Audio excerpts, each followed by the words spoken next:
Familia moja huko Kilindini katika kaunti ya Tana River inalilia haki baada ya wanaume wawili kupigwa risasi wakati wa makabiliano na maafisa wa polisi. Wakizungumza katika hospitali ya rufaa ya Hola, familia ya jamaa hao inasema maafisa hao walitumia nguvu kupita kiasi dhidi ya wakazi, hatua iliyomwacha mtu mmoja amefariki papo hapo na mwingine akiuguza majeraha ya risasi. Ufiatulianaji huo wa risasi ulianza baada ya ati ya wananchi waliokataa kukamatwa kwa afisa wa polisi anadaiwa kuwa likizoni kwa madai ya kusaidia kuhepa kwa mshukiwa aliyekuwa kwenye rada ya polisi kufuatia mzozo wa kinyumbani.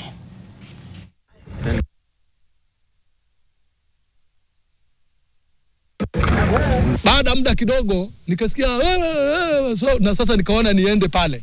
Kufikia karibu nikapata kuna mtu ameanguka chini, amepigwa risasi, ameanguka chini, anavuja damu na ako na pikipiki.